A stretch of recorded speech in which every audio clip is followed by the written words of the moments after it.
berarti kita sampai kepada titik yang paling dalam, yaitu apa?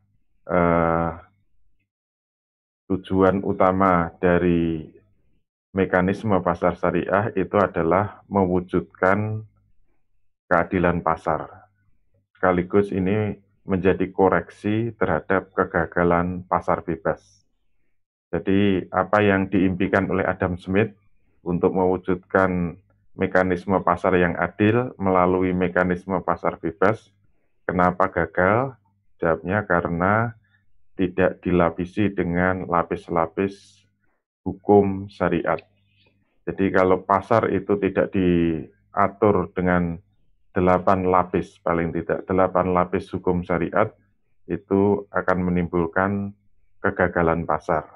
Atau yang saya sebut dalam buku saya itu adalah distorsi pasar. Oleh karena itu, puncak dari terwujudnya keadilan pasar itu kalau lapis yang ke-8 ini benar-benar sudah bisa berjalan mengikuti mekanisme pasar syariah. Nah, seperti apa kita lihat ya. Jadi sudah saya sampaikan tadi, kajian kita untuk hari ini tidak sekedar membahas hukum jual beli, walaupun tentu saja inti dari perdagangan adalah jual beli, sehingga kita nanti juga masuk ke dalamnya. Tetapi dalam skala sistem ekonomi atau dalam skala ekonomi makro, kita harus tahu posisi dari perdagangan itu seperti apa. Nah, sebagai pengantar, perdagangan merupakan inti dari mekanisme pasar syariah yang memiliki peran paling sentral di dalam ekonomi. Mengapa? Sebab hampir semua aktivitas ekonomi itu akan bermuara pada proses perdagangan atau jual beli. Ibarat aliran air, semua air itu akan mengalir kepada titik yang sama, yaitu jual beli.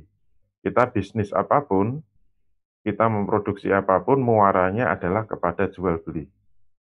Kecuali ekonomi yang masih primitif. Kalau ekonomi modern, semua akan bermuara pada jual beli. Misalnya apa? Sektor perusahaan itu akan memproduksi berbagai macam barang dan jasa. Kalau perusahaan memproduksi barang dan jasa, tidak mungkin dipakai sendiri kan.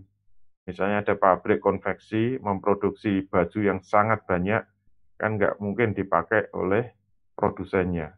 Apalagi juragannya suruh pakai baju sehari 1000 kali, nggak mungkin. Tujuannya apa? Memproduksi baju yang banyak, tujuannya adalah untuk diperdagangkan dalam rangka untuk memperoleh keuntungan atau laba, yaitu berupa uang. Sektor rumah tangga juga demikian. Kalau dia harus memenuhi segala macam kebutuhannya, apakah dia butuh makanan, dia butuh baju, dia butuh sepatu, dia butuh mobil, dia butuh kendaraan, semuanya itu harus bermuara kepada proses perdagangan. Dengan demikian, proses perdagangan memiliki peran yang sangat penting, sangat sentral dalam menggerakkan roda ekonomi secara keseluruhan. Oleh karena itu, berhasil atau gagalnya mekanisme perdagangan ini akan mempengaruhi seluruh roda perekonomian. Oleh karena itulah kita harus memahami supaya perdagangan ini tidak gagal, maka kita harus tahu sebenarnya problem-problem yang akan bisa merusak perdagangan itu apa. Sehingga dari titik itulah kita harus memperbaiki, kita benar-benar harus menegakkan mekanisme perdagangan yang adil, yang tidak mengalami penyimpangan atau distorsi, tadi istilahnya begitu. Nah, inti perdagangan itu adalah pertemuan antara penawaran dan permintaan. Nah, itu istilah dalam ekonomi adalah supply dan demand. Kalau penawaran itu dari pedagang, permintaan itu dari pembeli. Mekanisme perdagangan ini dapat dikatakan tidak ada masalah jika proses transaksinya berlangsung secara fair, ya, berlangsung secara adil. Maka ini menjadi ukuran. Apakah sehat atau tidak sebuah ekonomi itu sangat ditentukan mekanisme perdagangannya ini bisa berlangsung adil atau tidak. Nah, fakta yang ada di dalam mekanisme pasar bebas punyanya kapitalis, proses perdagangan selalu mengalami problem yang besar. Problemnya apa? Tadi sudah saya sebut, distorsi pasar. Distorsi pasar itu berarti penyimpangan pasar. Itu adalah problem yang sangat akut yang selalu dijumpai, sehingga apa? Mekanisme pasar tidak pernah berlangsung secara adil. Berarti apa? Distorsi pasar itu pasti akan menyebabkan ada pihak-pihak yang terzolimi. Ada pihak-pihak yang terzolimi dan ada pihak-pihak yang menzolimi. Karena hanya dua pihak ya, kalau yang satu tidak terzolimi ya menzolimi gitu loh. Jadi kalau mekanisme pasarnya itu ada penyimpangan atau ada distorsi, itu pasti terjadi kezoliman. Dan Islam menghendaki agar perdagangan itu berlangsung secara adil. Nah, yang dimaksud distorsi pasar itu apa? Distorsi pasar itu dapat terjadi disebabkan karena adanya nafsu keserakahan untuk memperoleh keuntungan yang sebesar-besarnya dalam perdagangannya, dan itu bisa dari pihak pembeli maupun bisa dari pihak penjual. Jadi jangan dikira itu hanya dari penjual saja. Makanya nanti Islam itu yang diatur dua pihak, baik pihak pembeli maupun pihak penjual. Jadi asal muasal distorsi pasar itu pasti karena keserakahan dari salah satu pihak itu. Hingga distorsi pasar itu dapat terjadi jika ada pihak yang ingin menguasai pasar dan menutup peluang bagi pelaku-pelaku pasar yang lain untuk masuk ke dalamnya. Atau istilah dalam buku saya itu, sudah ada pihak-pihak yang ingin menghegemoni pasar. Jadi kehancuran ekonomi itu pasti muncul karena keserakahan, yaitu apa? Karena ada pihak yang ingin menghegemoni pasar, ingin menguasai pasar, pokoknya untuk produk ini harus dari produk saya sendiri. Misalnya produk mie instan, pengennya seluruh pasar mie instan itu hanya dikuasai pabrik saya. Atau eh, minuman air kemasan. Minuman air kemasan hanya dikuasai merek tertentu saja. Nafsu manusia selalu begitu, dan pinginnya memang ingin menghegemoni. Termasuk produk-produk rumah tangga yang kemarin sudah mengumumkan bahwa dia pendukung LGBT, itu juga sudah menghegemoni pasar. Dia menguasai pasar sehingga menutup semua pelaku-pelaku pasar yang lain tidak bisa masuk. Karena apa? Karena diblok. Itu tanda-tanda sudah terjadi distorsi pasar. Nah, dalam teori ekonomi, perilaku ini biasa dikenal dengan istilah monopoli pasar. Kalau barang-barang itu disebut oligopoli pasar. Gitu. Yaitu jika ada pihak tertentu yang ingin menguasai dan mengendalikan perdagangan yang ada di pasar. Itu memang keinginannya selalu seperti itu. Jadi kalau sudah memonopoli, membuat yang lain tidak bisa masuk. Nah, bagaimana terjadinya monopoli atau oligopoli ini? Kalau kita telusur, akar masalahnya pasti akan bermuara pada satu unsur, yaitu apa? Adanya unsur-unsur penipuan atau kecurangan. Makanya nanti dalam Islam ini harus diberantas. Kalau enggak, pasti akan menimbulkan distorsi. Ini sangat berbahaya. Jadi kita harus cermat nanti hukum-hukumnya benar-benar akan diselesaikan oleh Islam dengan sangat detail ya. Namun seperti yang saya sampaikan minggu kemarin, memang ini materi yang paling panjang sehingga biasanya memang 2 kali ya. 2 kali pertemuan tidak bisa selesai 1 kali, jadi nggak apa-apa, nanti bisa nyambung minggu depannya lagi, biar bersambung terus.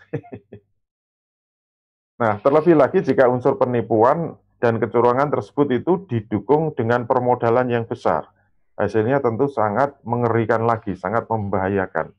Sudahlah dia menguasai modal yang besar, nah biasanya mohon maaf nanti itu munculnya dominasi itu dalam bentuk periklanan yang besar-besaran. Ini bisa menyebabkan terjadinya dominasi pasar. Oleh karena itu nanti harus kita periksa lebih dalam bagaimana Islam itu akan menyelesaikannya. Contohnya apa? Ciri-ciri sudah terjadi distorsi pasar itu apa? Mudah saja untuk mengecek apakah sudah terjadi distorsi pasar. Misalnya sebuah produk yang kurang berkualitas, jadi ukurannya itu. Kalau ada produk yang nggak mutu, yang nggak berkualitas, karena didukung oleh modal yang besar, kemudian produknya dikemas sehingga nampak bermutu. Kemasannya saja sudah menipu ya.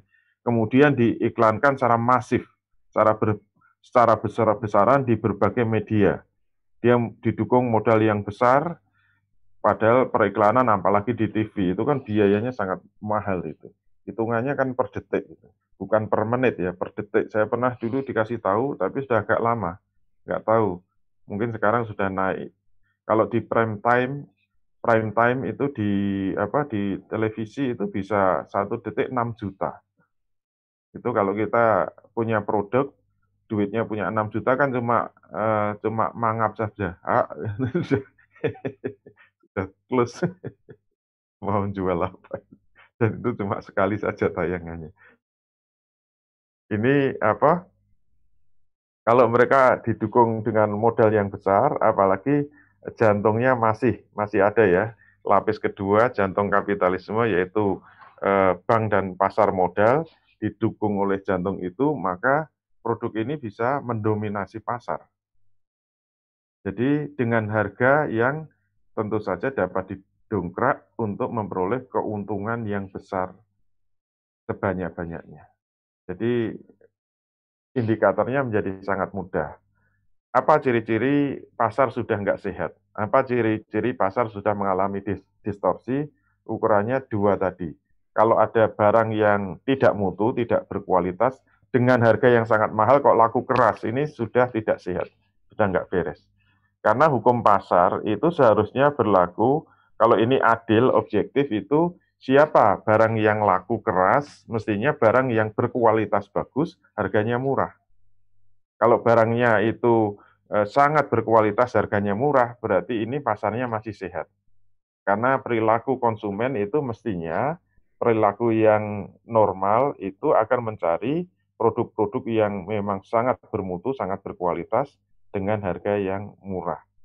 Kalau ada perilaku konsumen yang menyimpang, lebih suka dengan harga yang mahal, walaupun tahu itu tidak mutu, itu sudah terprovokasi, berarti sudah tercuci otaknya oleh apa? Oleh iklan-iklan tadi yang didukung dengan modal yang kuat, sehingga sudah mempengaruhi ruang pemikiran, ruang pemahaman, ruang perilaku konsumen, sehingga dia itu bisa diprovokasi untuk membeli barang-barang yang sebenarnya nggak mutu, harganya mahal, semakin senang, semakin bangga. Sehingga itu bisa dikatakan dia kan sudah tidak mengkonsumsi barang yang dibutuhkan. Tidak sesuai kebutuhan, tapi sudah sesuai dengan gengsinya gitu. Nah, sekarang yang diciptakan kan seperti itu. Makanya nanti kita lihat Islam itu bagaimana mengatur. Kalau memang sesuai kebutuhan, kalau jujur saja misalnya orang punya handphone. Kalau punya handphone itu kan kalau sudah bisa berjalan sesuai fungsinya, sesuai kebutuhannya kan sudah cukup. Apakah anak-anak sekarang itu bisa cukup seperti itu? Walaupun handphonenya sudah bagus-bagus, nanti kalau keluar produk yang baru, dengan spek yang baru, dengan model yang baru, dia sudah merasa gelisah, dia sudah merasa ketinggalan zaman, sudah merasa barangnya kadaluarsa, terus merengek-rengek kepada bapaknya untuk untuk beli baru lagi gitu. Kenapa seperti itu? Karena itu memang diciptakan oleh pihak-pihak produsen yang memang ingin barangnya terus laku, mendominasi pasar, menguasai pasar. Itu yang terjadi seperti itu. Oleh karena itu, kalau mau bicara yang sebaliknya, bagaimana perdagangan yang adil itu, maka ukurannya sangat jelas. Ini memang seakan-akan ada intersection ya, ada titik temu antara Islam dan kapitalisme. Karena dulu berulang-ulang sudah saya katakan yang disebut perdagangan yang adil itu kalau mekanisme harga diserahkan kepada kekuatan permintaan dan penawaran. Ini kan seperti prinsipnya ekonomi kapitalis. Nah, di dalam Islam sebenarnya mirip-mirip juga. Boleh dikatakan sama lah gitu loh. Dalam hal penentuan harga. Karena penentuan harga itu kan kemungkinannya cuma dua. Kalau tidak ditentukan oleh negara, ya ditentukan oleh pasar gitu. Nah, sekarang kita lihat yang disebut perdagangan yang adil itu ukurannya apa? Perdagangan yang adil dapat terjadi apabila proses tawar-menawar antara penjual dan pembeli bisa berlangsung secara sempurna, yaitu tidak ada unsur-unsur penipuan-penipuan, rekayasa-rekayasa dalam permintaan, rekayasa-rekayasa dalam penawaran, rekayasa-rekayasa dalam pasokan barang, tidak ada tekanan-tekanan, tidak ada keterpaksaan, yang benar-benar bisa berlangsung antara kedua belah pihak. Makanya nanti semua unsur-unsur seperti ini, itu nanti materi yang berikutnya, insya Allah minggu depan, hal-hal yang bisa merusak ini harus dihapuskan. Karena tidak sesuai dengan peri kemanusiaan dan peri keadilan. Harus tegas itu. Jadi unsur-unsur yang bisa memunculkan adanya rekayasa penjualan, rekayasa permintaan, rekayasa dalam stok barang dan seterusnya, itu semuanya harus dihapuskan dari kedua belah pihak. Nah, oleh karena itu prinsip utama dalam Islam yang tadi saya bilang mirip-mirip dengan kapitalis itu sebenarnya ada juga. Bagaimana sebenarnya titik temu antara permintaan dan penawaran itu sudah disampaikan oleh Allah dalam surah An-Nisa 29. Ini prinsip perdagangan ya, atau istilahnya perniagaan. Ya ayyuhalladzina amanu la ta'kulu amwalakum bainakum bil batil illa an takuna tijaratan an taradhim minkum. Wahai orang-orang yang beriman, la ta'kulu amwalakum bainakum bil batil. Janganlah kamu memakan harta sesamamu dengan cara yang batil. Batil itu maknanya tidak sah. Illa antakuna tijarotan, kecuali dengan cara tijaroh, dengan cara perdagangan atau perniagaan antara minkum, yang berlangsung suka dengan suka di antara kamu. Suka sama suka di antara kamu. Itu maknanya apa? Benar-benar dikembalikan kepada mekanisme pasar, yaitu berlangsung atas keridhaan masing-masing pihak, baik pihak penjual maupun pembeli. Maka ini menjadi core atau menjadi intisari dari perdagangan itu.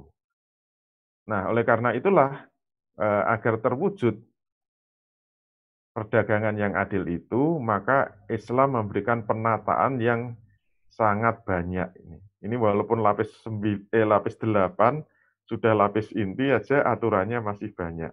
Nah, kita lihat agar perdagangan dapat berjalan dengan adil, maka penataan yang perlu dilakukan ini memang skala makro ya, mohon maaf ini. Ini skala negara karena kita bicara sistem ekonomi, bukan hanya bicara bisnis syariah ya. Makanya buku saya beda antara buku yang sistem ekonomi dengan buku bisnis syariah. Walaupun keduanya ada titik temunya, karena bicara makro itu pasti bicara mikro. Cuma kalau bicara mikro itu tidak ada makronya. Jadi yang memang lebih lengkap itu adalah buku yang ekonomi Islam, cuma tetap tidak detail. Kalau bicara detailnya mikro, ya menang yang buku bisnis syariah. Kalian jualan. Nah, agar perdagangan dapat berjalan adil, maka penataan dalam perdagangan yang perlu dilakukan itu adalah, ini ada lapis-lapisnya lagi. Yang pertama, peran negara. Peran negara yang harus dilakukan ada 3. Ini supaya adil, mekanisme berlangsung secara fair antara penjual dan pembeli. Mohon maaf ini memang aturan Islam beda dengan aturan kapitalis ya. Yang pertama, larangan tas'ir. Tas'ir itu pematokan harga, baik harga atas maupun harga bawah. Jadi yang disebut ada floor price, ada ceiling price. Kalau patokan atas itu ceiling price, kalau patokan harga bawah itu floor price. Itu dua-duanya tidak boleh dalam Islam. Nanti kita lihat sepintas. Yang kedua harus ada operasi pasar. Ini untuk mengimbangi, kalau tas'ir itu tidak boleh, terus bagaimana? Yang dibolehkan itu operasi pasar, istilahnya begitu. Kemudian yang ketiga, tidak boleh ada pungutan pajak. di dalam Islam. Karena pajak itu jelas merusak mekanisme pasar. Oleh karena itu dalam Islam tidak perlu ada pajak ya, tidak perlu ada pajak. Cuma ini pembahasannya hanya sepintas karena kalau pembahasan tentang pajak itu ada pada buku 3 ya, buku yang belum terbit, yaitu Politik Ekonomi Islam. Buku Mazhab Hamfara ya, Ekonomi Islam Mazhab Hamfara yang jilid 3. Itu memang bicara tentang politik ekonomi Islam. Nanti yang dibahas adalah kebijakan fiskal dan kebijakan moneter Islam. Itu nanti kita singgung sedikit saja. Nah, kemudian yang kedua, ini agar perdagangan bisa berlangsung secara adil, memang kalau dalam Islam harus ada qadhi muhtasib. Jadi qadhi kalau dalam Islam itu ada 3 macam ya. Kalau bahasa Indonesianya qadhi itu hakim ya. Hakim itu ada 3. Jadi ada qadhi biasa, ada qadhi muhtasib, dan ada qadhi madzulim. Itu pembahasan yang tersendiri. Mungkin ada ustadz yang lain yang membahas masalah itu. Karena ini lebih terkait dengan politik ya, sistem pemerintahan. Nah, kaitannya dengan perdagangan itu memang pemerintah wajib menyediakan qadhi muhtasib. Jadi ini hakim yang tugasnya bukan di pengadilan. Kalau yang tugasnya menyidang di pengadilan itu qadhi biasa, bukan qadhi muhtasib. Kalau qadhi muhtasib itu keliling-keliling pasar, jalan-jalan di pasar gitu, untuk mengecek apakah pelaku-pelaku pasar, baik penjual dan pembeli itu sudah paham syariat Islam atau tidak, sudah menjalankan perdagangan sesuai syariat Islam atau tidak. Kalau enggak, nanti bisa dikenai sanksi. Jadi qadhi muhtasib itu langsung bisa memberi sanksi kalau ada yang melanggar. Itu supaya perdagangan bisa berlangsung secara tertib.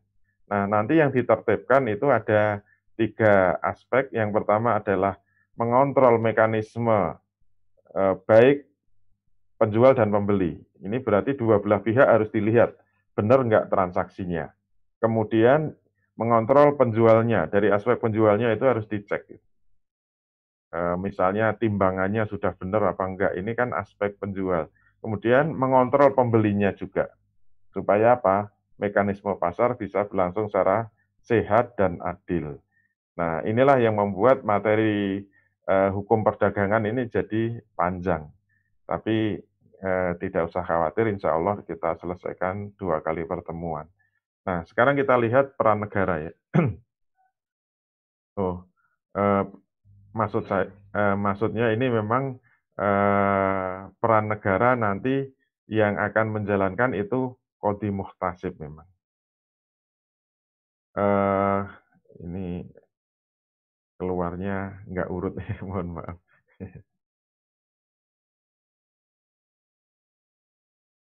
Baik, dikeluarkan dulu, ditayangkan semuanya dulu. Mohon maaf tadi penjelasannya ini masih uraian dari dari peran qadhi muhtasib ya. Jadi kita belum masuk uraian peran negara. Peran qadhi muhtasib rinciannya kalau tadi kan ada 3 ya, mengontrol penjual dan pembeli, mengontrol penjual, kemudian mengontrol pembeli. Nah, uraiannya yang disebut mengontrol penjual dan pembeli itu memastikan jual belinya harus sesuai dengan hukum syariat. Nah, ini nanti pembahasan hari ini kayaknya hanya A saja ya. Kemudian yang B, larangan maisir atau munculnya unsur perjudian di dalam jual beli itu tidak boleh. Kemudian yang ketiga, larangan tahrir atau ada unsur gharar di dalam jual beli. Kemudian mengontrol penjual itu tidak boleh ada unsur riba, ghubn fakhisi, ihtikar, tadlis, dan baik najasi. Nanti akan kita bahas satu-satu ya. Kalau mengontrol pembeli itu larangan kanzul mal, talaki rukban, takdir, tadzir, dan tarif. Itu juga nanti kita bahas sendiri-sendiri. Nah, ini yang akan kita bahas untuk minggu depan itu mulai larangan maisir, tahrir, dan seterusnya. Jadi hari ini kita hanya bisa menyelesaikan hukum jual beli. Hukum jual belinya harus sesuai dengan hukum syariat. Hanya 1 poin, tapi insya Allah banyak ya. Jadi makanya ini satu pertemuan sendiri. Oke, nah tadi saya meloncat ke sini. Peran negara, seperti apa tadi yang saya sampaikan ada 3. Yang pertama adalah larangan tas'ir. Tas'ir itu apa? Tas'ir itu larangan bagi negara atau pemerintah untuk mematok harga, baik harga batas atas atau ceiling price maupun harga batas bawah atau floor price. Jadi kalau harga membumbung, kemudian misalnya harga beras normal itu 10.000, kemudian naik melonjak jadi 20.000, jadi 30.000, ini semua menjerit. Kemudian usul supaya pemerintah mematok harga. Misalnya diumumkan harga beras tidak boleh melewati 15.000, itu namanya ceiling price, itu hukumnya haram, tidak boleh. Atau ketika panen raya harganya jatuh sehingga sangat murah, petani-petani yang menjerit. Oleh karena itu mengusulkan agar pemerintah mematok harga bawah, tidak boleh melewati Rp5.000 misalnya. Nah ini juga tidak boleh, hukumnya haram. Nah kenapa ini haram? Karena memang ada larangannya ya. Ini hadis yang sangat terkenal. Qalan nasu, ya Rasulullah, wala si'ru, wa sa'ir lana. Faqala Rasulullah sallallahu alaihi wasallam, innallaha wal musa'ir al-qabidul basitur raziku. Wa inni la arju an alqallaha wa laisa ahadun minkum yutalibuni bi mazlamatin bi damin wala malin. Jadi orang-orang ini para sahabat pernah memohon kepada Rasul, ya Rasul, harga-harga sudah mulai naik, sudah mulai mahal. Ini mungkin masa paceklik ya, di Madinah dulu pernah terjadi. Jadi waktu itu Rasul sudah menjadi kepala negara. Sebagai kepala negara di Madinah, maka Rasul kan yang pemegang kebijakan dalam persoalan urusan-urusan negara. Ini para sahabat sudah menjerit, sudah nggak kuat, memohon kepada Rasul, ya Rasul, harga-harga sudah mahal. Maka dia mohon kepada Rasul, fasair lana, mohon patoklah harga untuk kami. Berilah harga batas atas. Ini untuk karena harganya sudah melambung, maka mohon ada ceiling price untuk kami. Gampangnya begitu. Apa jawaban Rasul? Apakah Rasul menerima? Ternyata Rasul menjawab, innallaha huwal musa'ir. Jadi ternyata Rasul menjawab, yang punya hak untuk mematok harga itu Allah. Gitu. Maksudnya apa? Sebagai kepala negara nggak boleh. Rasul mengatakan Allah lah yang menjadi musair, yang mematok harga. Allah lah yang sebagai al-qabidu, al-basitu, ar-raziku. Allah itulah yang akan menyempitkan harta, yang akan Allah lah yang akan meluaskan harta, menyempitkan harta, rezeki maksudnya ya. Jadi Allah lah yang melampaukan rezeki atau yang menyempitkan rezeki itu adalah terserah Allah. Dan kemudian Rasul mengatakan, wa ini la arju an alqallaha. Saya itu nggak mau nanti itu ketemu dengan Allah dalam keadaan apa? Walaisa ahadun minkum yutolibuni bi madlamatin fidamin wala malin. Rasul mengatakan, saya nggak mau kalau sampai besok itu datang menghadap Allah besok di hari kiamat dalam kondisi ada orang yang menuntut kepadaku atas kezoliman yang saya lakukan atas darah dan harta. Berarti dari korinah ini istilahnya ya ada penjelasan di mazlamatin itu menunjukkan apa? Kalau Rasul sampai mau menuruti keinginan para sahabat untuk mematok harga, Rasul sudah mengatakan ini adalah kezoliman. Itu kezoliman. Pertanyaannya, loh kok zolim? Ini kan rakyat yang nuntut. Kok disebut zolim? Ingat bahwa adil itu dua belah pihak. Jadi Islam itu adil berarti melindungi dua belah pihak. Kita mengatakan tidak adil itu kan karena dari perspektif konsumen. Yang menjerit-menjerit ini kan konsumen. Tapi ingat, kalau sampai Rasul melakukan tas'ir, memberi batas atas, itu menzolimi. Menzolimi siapa? Ya menzolimi penjual. Menzolimi penjual. Wabil khusus menzolimi petani. Ingat, petani itu sekarang menjerit terus kenapa? Petani kita nggak pernah kaya. Petani kita itu terzolimi. Kenapa? Mereka sudah banting tulang, sudah bekerja keras, menanam padi di kebun kita, ambil cangkulnya, tiap hari nyanyi begitu kan. Tapi apa yang didapat coba? Petani kita miskin terus, nggak pernah kaya. Kenapa? Harganya kalau pas panen jatuh, kasihan kan. Berarti apa? Kenikmatan yang tertinggi bagi petani itu justru ketika harga itu mahal. Jadi kalau dia bisa menjual berasnya mahal itu mereka bersyukur. Mereka senang, gembira. Kenapa? Itulah saat-saat mereka menikmati hasil dari kerja keras mereka. Sudah membanting keringat, memeras tulang, wah sampai kebalik-balik ya. Tapi yang didapat kalau hanya impas terus dengan biaya produksi, apalagi minus terus, kebanyakan minus mereka. Apalagi diserang dengan harga beras dari impor yang sangat murah. Wah, kasihan betul itu. Sudah petani itu jerih payahnya nggak dihargai, dihancurkan oleh harga beras yang murah karena berasal dari impor. Ini kan kasihan gitu loh. Makanya Rasul mengatakan kalau itu sampai terjadi itu menzolimi. Menzolimi siapa? Menzolimi petani. Ini saat-saatnya petani ingin menikmati hasil, kok malah ditutup gitu loh. Ini sebenarnya tidak boleh. Tapi ingat ada mekanisme menyelesaikannya. Jangan sampai di sini dulu, nanti dianggap zalim terus. Yaitu apa? Cara menyelesaikannya dengan operasi pasar.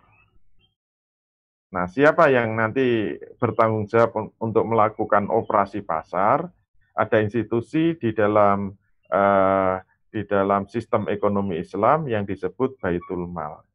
Tapi bukan, mohon maaf ya, bukan Baitul Mal wa Tamwil ya. Kalau itu BMT. Nah, BMT sudah ada bukunya, saya sudah membuat buku terbaru itu Rekonstruksi Bank Syariah dan BMT. Itu untuk ya sumbangsih saya yang bisa saya pahami untuk memperbaiki karena kebanyakan masih masih yang saya kaji masih ada kesalahan-kesalahan yang tidak sesuai dengan syariat. Nah, baitul mal yang dimaksud di sini adalah baitul mal yang terkait dengan negara ya. Nah, ini tujuannya apa? Kalau memang tasir tidak boleh, ini tidak boleh selesai sampai di situ, yaitu apa? Harus ada yang B, harus ada operasi pasar dari baitul mal. Caranya bagaimana? Ketika terjadi panen raya, sehingga supply itu melimpah, ini penawaran dari sisi penawaran melimpah, itu pasti akan menyebabkan harga-harga mengalami penurunan, istilahnya deflasi ya. Pemerintah caranya bagaimana? Negara untuk menyelesaikan ini caranya adalah dengan memborong barang-barang tersebut dengan harga yang wajar lah, sesuai dengan harga pasar. Supaya apa? Supaya petani tidak rugi. Jangan sampai pas panen raya, waktunya mereka menikmati apa? Menikmati harga jual, ternyata mereka harus kecewa dengan jatuhnya harga. Misalnya harga normal itu 10.000, kalau panen raya bisa jatuh sampai 5.000 itu kasihan petani. Terus bagaimana? Pemerintah bisa memborong dengan harga 10.000.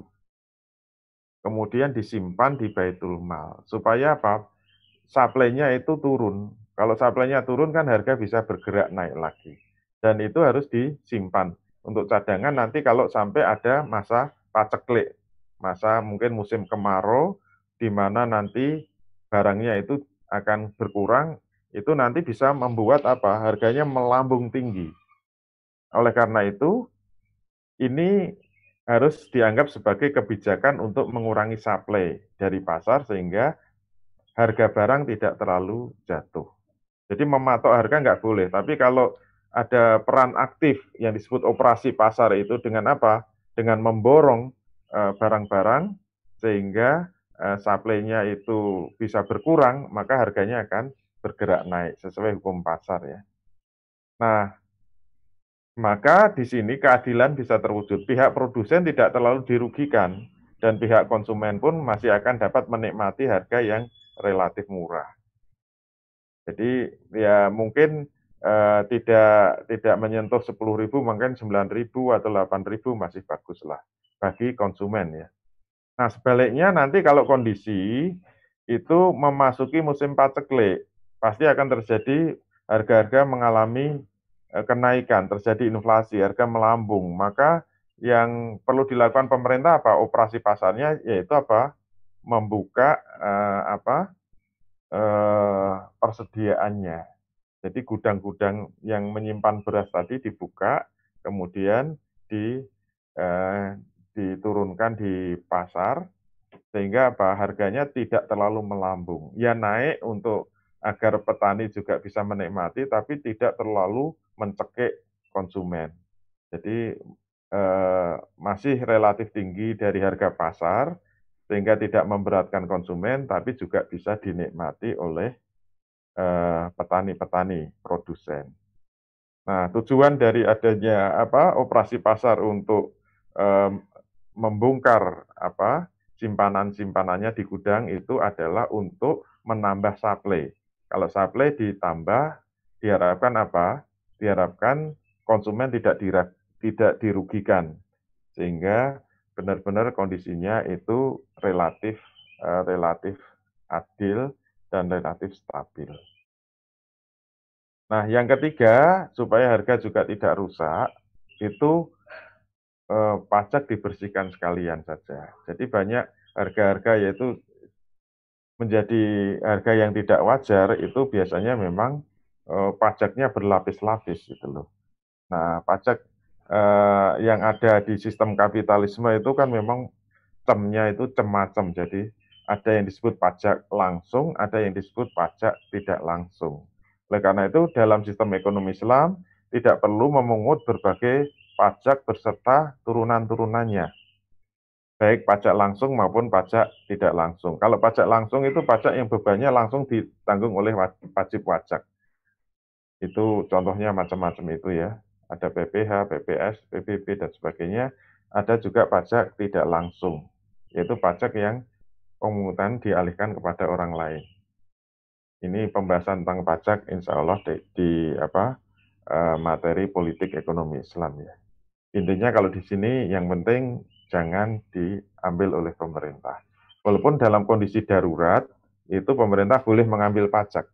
Boleh mengambil pajak tapi syarat dan ketentuan berlaku. Baik, alhamdulillah sekarang masuk yang A tadi ya. Peran Qadhi Muhtasib tadi ada banyak. Yang A itu apa? Harus mengatur jual beli. Oleh karena itu, kita masuk kepada mikronya ya, hukum jual beli. Jual beli menurut bahasa secara lugah adalah mutlaku mubadalati. Au i'ta'u syai' fi muqabalatin syai'in akhar. Pertukaran secara mutlak atau memberikan sesuatu sebagai ganti sesuatu yang lain. Nah, yang paling penting itu adalah makna jual beli secara syar'i ya. Mubadalatun malin bimalin ala sabili tamliki antarodin. Itu pengertian jual beli secara syar'i. Pertukaran harta dengan harta lain yang bisa menimbulkan perpindahan kepemilikan yang terjadi dengan dasar saling rela, saling ridho. Nah, oleh karena itu yang paling penting yang harus kita pahami di dalam jual beli, muktadul akadnya atau konsekuensi akad dari jual beli itu adalah menimbulkan perpindahan kepemilikan. Maka nanti karena ini adalah definisi syar'i, kalau nanti ada proses jual beli yang membuat perpindahan kepemilikan tidak sempurna itu jatuhnya tidak sah. Walaupun tidak sah itu ada dua kemungkinan, bisa batal, bisa fasad. Contohnya misalnya ya mohon maaf ya, kalau membeli buku, biasanya di cover depan bagian dalam kan ada tulisan, buku yang sudah dibeli tidak boleh digandakan lagi, tidak boleh difotokopi, tidak boleh dijual lagi, misalnya begitu ya. Itu menurut yang saya pahami, sesuai dengan definisi hukum syariat ini, itu termasuk jual beli yang tidak sah. Jual beli yang tidak sah, kenapa? Berarti proses pemindahan kepemilikannya tidak sempurna. Yang disebut pemindahan kepemilikan sempurna, itu ukurannya apa? Kalau pembeli bisa mentasarufkan kepemilikannya secara sempurna. Yang disebut mentasarufkan kepemilikan secara sempurna itu bisa untuk apa saja. Bisa untuk dijual lagi, bisa untuk digandakan lagi, atau diberikan kepada orang lain. Itu adalah hak tasaruf. Jadi kalau sudah menjual itu jangan, istilah orang Jawa, jangan digondeli lagi. Kalau ada syarat-syarat yang menghalangi permindahan kepemilikan yang sempurna ini, maka justru akan membuat jual belinya tidak sah. Walaupun jatuhnya fasad ya.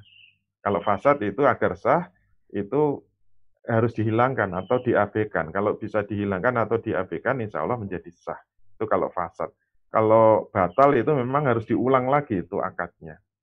Nah, oleh karena itu, dalam buku-buku saya insya Allah nggak ada. Jadi yang mau beli silahkan, insya Allah aman, tidak ada ketentuan seperti itu. Nah, iklan lagi ya, mohon maaf.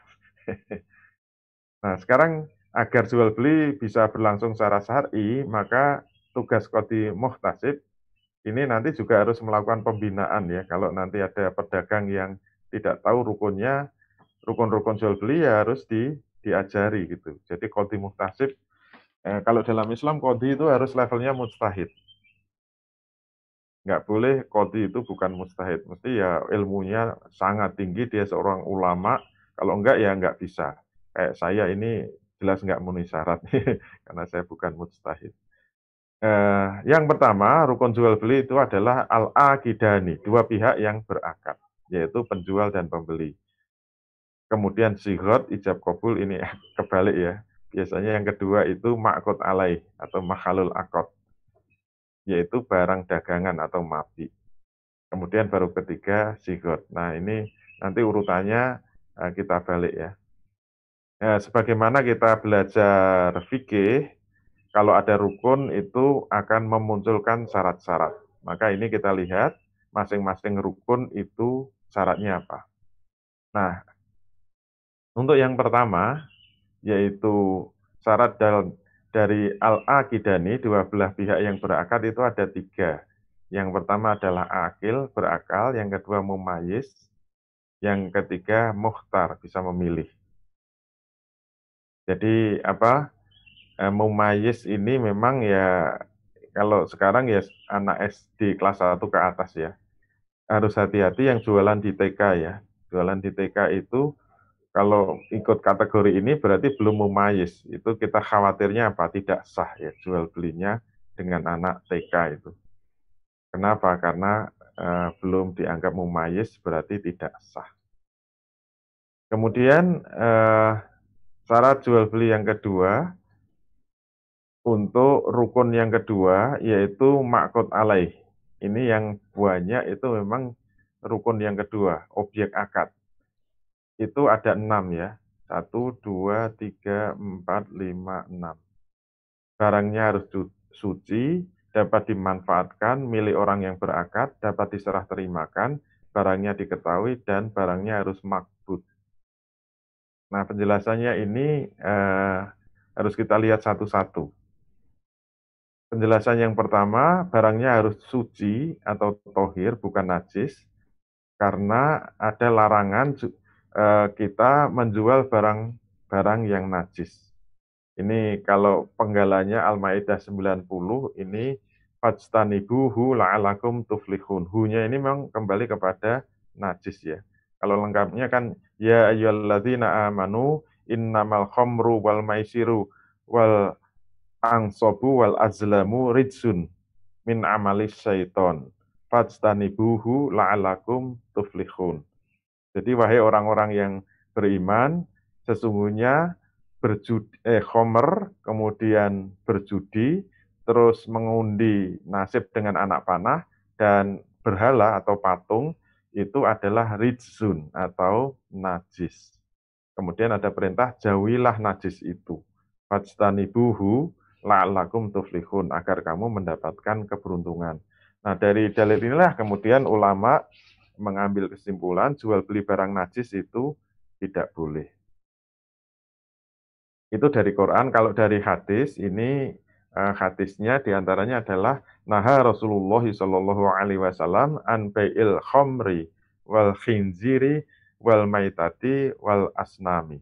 Rasul itu melarang jual beli khamr, daging babi, bangkai, dan berhala.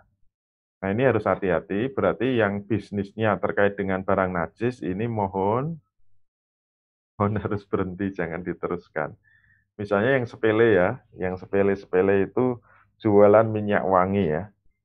Minyak wangi itu dipakai laki-laki sunnah, tapi kalau itu mengandung alkohol, Kalau alkohol itu faktanya adalah khomer, alkohol itu sama dengan khomer, terutama kalau rumus ilmiahnya etanol ya, etanol itu sama dengan khomer, berarti minyak wangi yang mengandung etanol itu haram diperjualbelikan.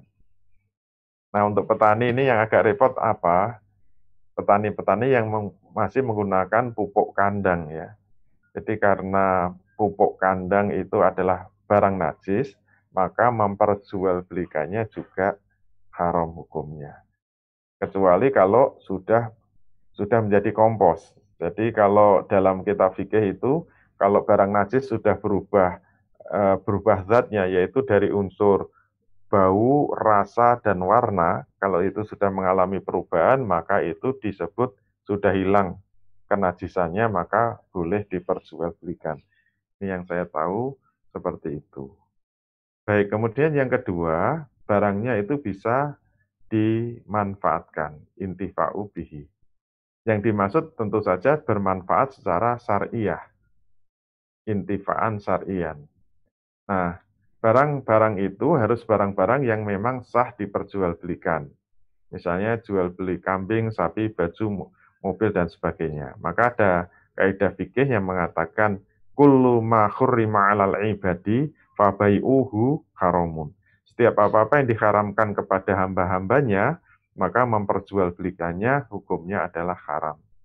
Contohnya apa? Menjual patung, anjing, khomer, kotoran, semuanya itu disebut barang-barang yang tidak bermanfaat secara syar'i ya. Maka memperjualbelikannya hukumnya haram. Jadi harus hati-hati.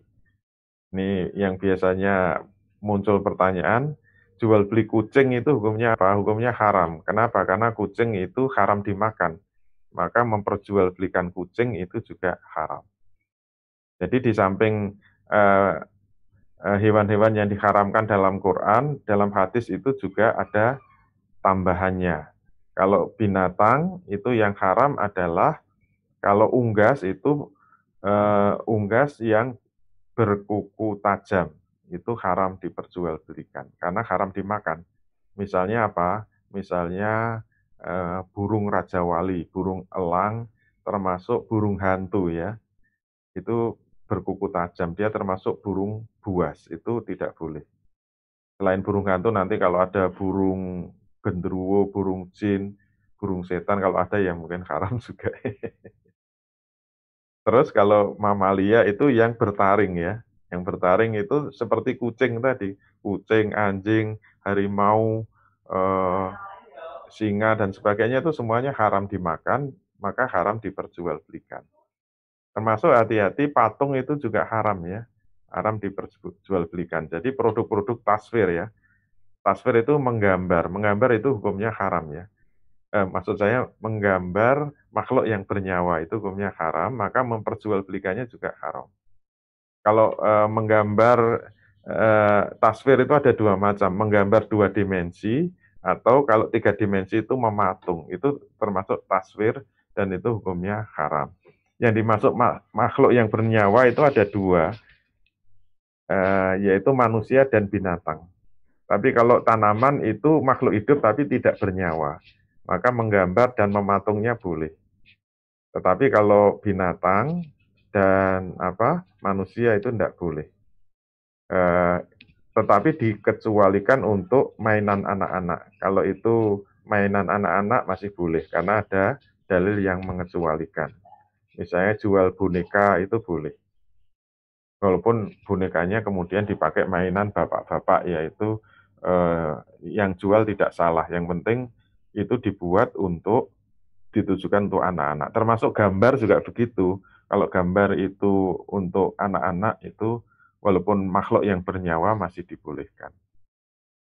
Baik, itu yang nomor 2. Kemudian yang nomor 3, sudah menjadi milik orang yang berakad. Ini yang kalau pembahasan jual beli online, dropshipper itu biasanya rame itu karena ada dalil ini. Yaitu Nabi bersabda, la tabi ma laisa indak. Janganlah kamu menjual apa-apa yang tidak ada di sisimu. Nah, ma laisa indak itu menurut ulama maknanya ada dua. Yaitu barang itu belum menjadi milikmu atau bukan milikmu, atau yang kedua barang itu tidak ada di sisimu. Nah, karena itu jangan sampai kita jualan barang-barang yang belum dimiliki. Itu hukumnya tidak sah. Walaupun nanti dikecualikan dengan akad salam.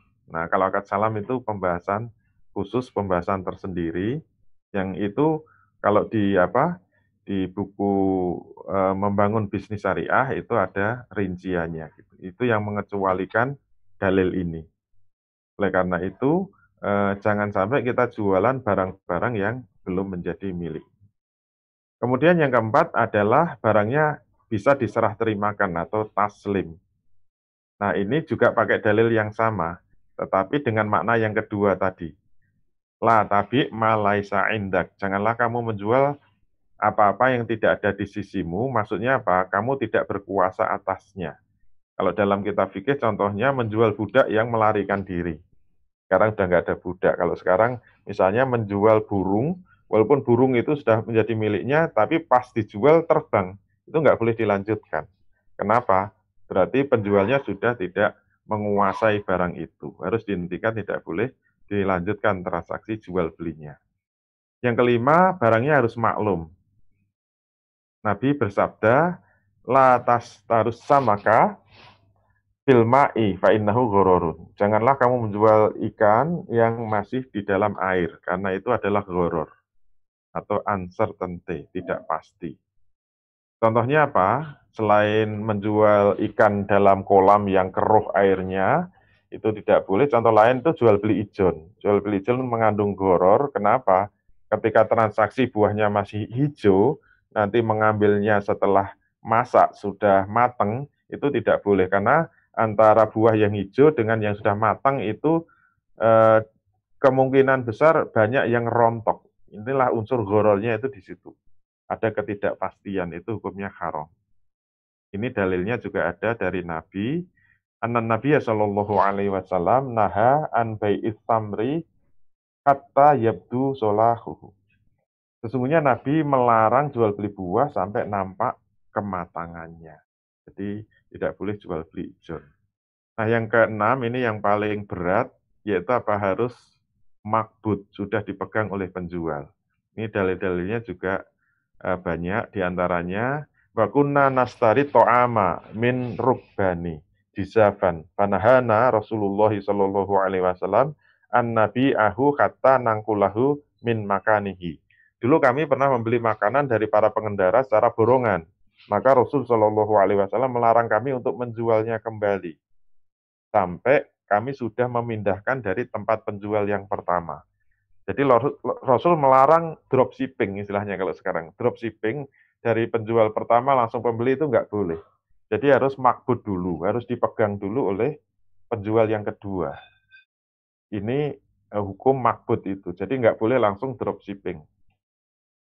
Hadis yang kedua, an Hakimin bin Hisam radhiyallahu annahu qol. Qultu ya Rasulullah inni astari buyu'an. Fama yakhillu li minha wa ma yukharrimu alayya. Qala fa idza staraita bai'an fala tabi'hu kata takbiduh.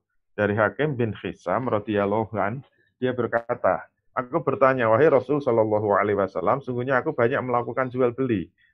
Maka apa yang halal bagiku dan apa yang haram bagiku? Rasul menjawab, ini tata caranya, jika kamu membeli suatu barang, jangan kamu menjual kembali barang itu sebelum kamu terima, sebelum makbud, kata takbidoh, sebelum kamu pegang barang itu. Nah, itu menjadi syarat yang keenam. Nah, tapi ini masih ada penjelasannya. Ternyata barang yang wajib makbud itu tidak semua barang. Kita harus tahu barang ada dua macam, yaitu barang yang bisa ditimbang, ditakar, dihitung. Istilahnya nanti barang misliat. Barang misliat itu barang yang ada padanannya di pasar. Yang kalau menjualnya itu harus ditimbang, ditakar, dihitung. Contohnya apa? Contohnya beras, jagung, buah-buahan, gula, kopi, minyak goreng, dan sebagainya. Itu tidak sah dijual sebelum makbud, sebelum dipegang oleh penjual. Tapi untuk barang-barang yang istilahnya lawan dari misliat itu kimiat, atau barang yang senilai, yaitu barang yang tidak ada padanannya di pasar, untuk menjualnya itu tidak dengan ditakar, ditimbang, atau dihitung, contohnya apa? Tanah, mobil, rumah, hewan tunggangan, itu sah dijual walaupun belum makbut. Kayak rumah itu kan tidak mungkin, misalnya rumahnya di Semarang itu harus dipegang oleh penjualnya dari Jogja, tanah juga begitu. Nah ini barang-barang yang sah dijual walaupun tidak makbut, belum makbut. Jadi ada pengecualiannya. Baik, sekarang rukun yang terakhir yaitu sigot ijab kabul. Nah ini ada 4. Yang pertama muwafik, itu harus ada kesesuaian antara ijab dan kabul. Tidak boleh penjualnya ngomong 10.000, ya saya beli dengan 5.000, itu tidak sah. Yang kedua harus satu majelis akad pada waktu dan tempat yang sama. Ini yang repot yang online ini. Ini harus majelis akad. Oleh karena itu, nanti dalam pembahasan detailnya itu memang eh, eh, salah satu kalau itu bisa diserahkan dalam majelis akad itu hukumnya sah. Walaupun majelis akad itu bisa dalam bentuk apa? Dalam bentuk langsung ketemu atau dalam bentuk online ya. Yang kecuali barang-barang ribawi, ini penjelasannya agak khusus, itu memang harus secara fisik ya. Kalau barang-barang non ribawi masih bisa dalam bentuk online, tapi memang ada larangan jual beli kalik bil kalik, yaitu utang ketemu utang. Oleh karena itu kalau online itu tidak boleh sama-sama ada tanggungan, sama-sama ada delay dalam penyerahan. Oleh karena itu harus diselesaikan salah satu. Misalnya pembayarannya itu harus cash di depan, sehingga barangnya kan dikirim ada delay-nya. Tapi kalau membayarnya setelah barang sampai, ini tidak boleh. Itu tidak sah jual belinya karena apa? Ketemu kalik bil kalik. Oleh karena itu, kalau ingin sah, salah satu tidak boleh kalik ya, tidak boleh ada delay tadi gitu. Jadi apa? Barangnya mungkin dikirim itu butuh 3 atau 4 hari, maka uangnya itu harus ditransfer sehingga bisa diterima ketika terjadi akad jual beli. Terus tidak ada pemisah antara ijab dan kabul, dan yang keempat, antara ijab dan kabul harus sama-sama mendengar dengan jelas. Dan boleh dengan tulisan ya, karena kaidahnya al-kitabatu kal khitab. Tulisan itu bisa mewakili lisan. Nah, kalau ini di buku apa? Di buku Membangun Bisnis Syariah memang kemudian masuk kepada detailnya itu jual beli tidak hanya jual beli kontan, tapi ada jual beli bertempo atau jual beli kredit, kemudian juga ada jual beli dengan penyerahan barang kemudian yang disebut jual beli salam dan jual beli istisna. Tapi ini tidak kita bahas karena ini pembahasan ekonomi makro.